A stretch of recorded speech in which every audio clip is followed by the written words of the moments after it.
Good evening. My name is Pat Morrison. I'm an agricultural inspector with the Department of Agriculture, Food and the Marine. In this short presentation, I will give a brief overview of the Acres General Scheme, highlighting the main changes from GLAS, and I will also present some case studies that will show what a typical Acres General application may look like for both livestock and tillage farmers. Acres General is very similar in structure to the GLAS scheme that many of you will be familiar with. There is a broad range of actions to choose from, with a mix of both results-based and prescriptive-based actions.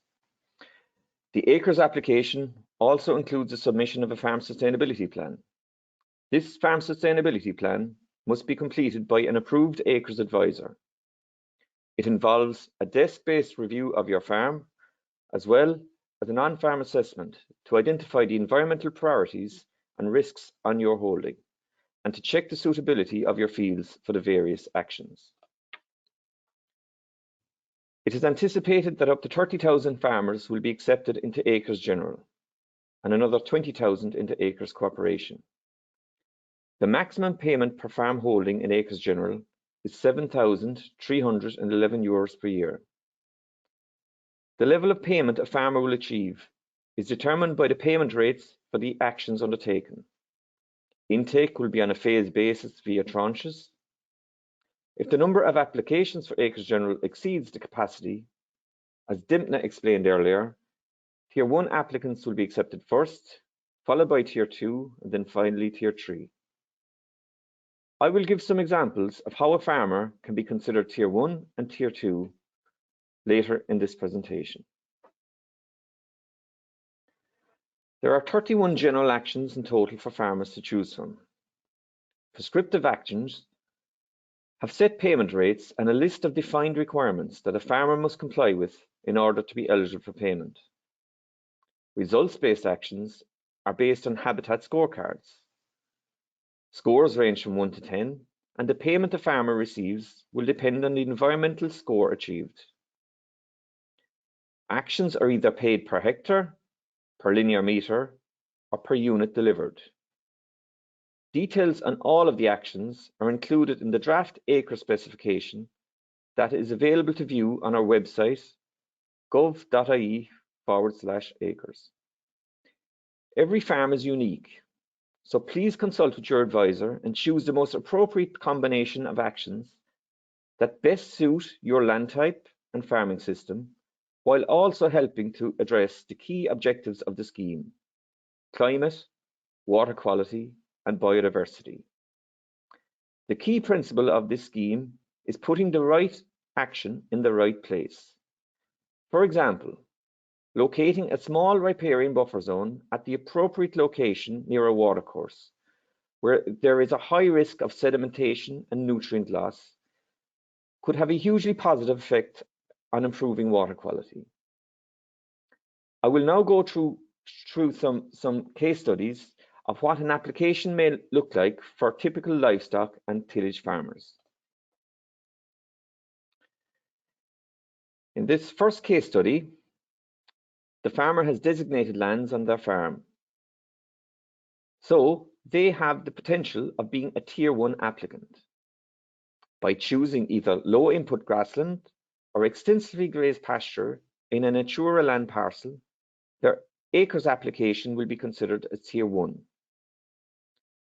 The payment for low input grassland will depend on the score achieved, but in this example I have assumed a score of 6.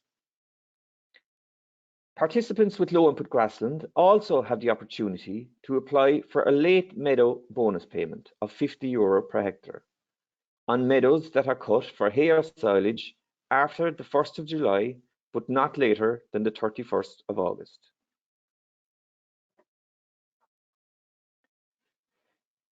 In this next example, the farmer has land within the defined vulnerable water area catchment. This applicant, therefore, has the potential to be a Tier 2 applicant by choosing at least one appropriate action to address water quality. There are 8 Tier 2 vulnerable water actions to choose from. 3 of them are included here in this example: riparian buffer zone, management of intensive grassland next to a watercourse, and low input grassland. 1,250 metres of an 8-metre wide winter bird food strip equates to 1 hectare of land.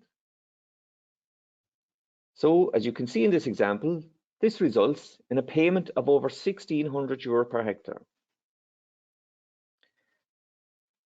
This action provides a tailored food source for farmland birds throughout the autumn and winter, and has proven to be an effective action in reversing declining bird populations across Europe.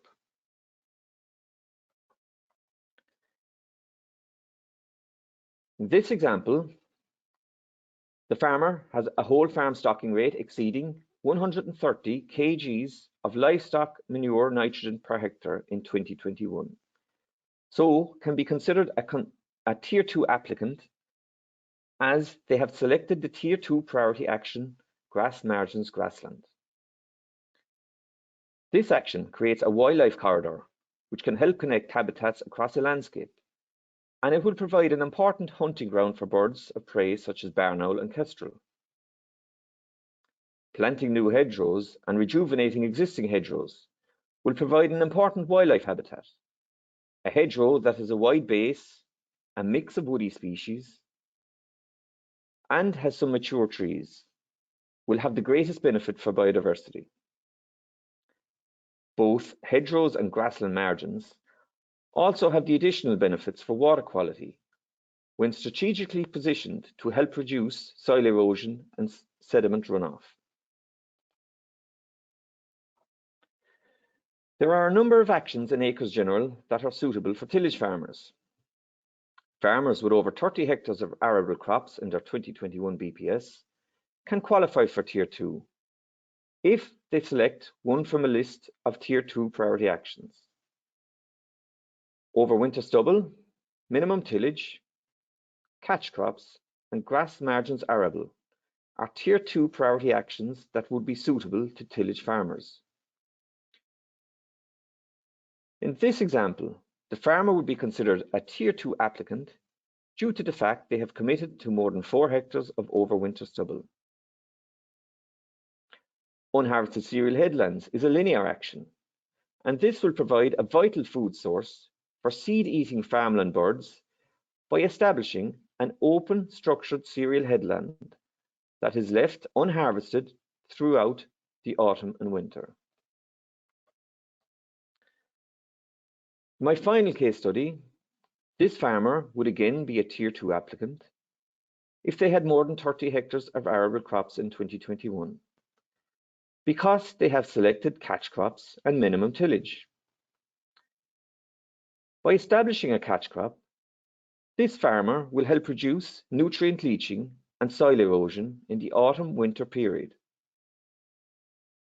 Minimum tillage will contribute to the climate by reducing carbon emissions and improving soil structure.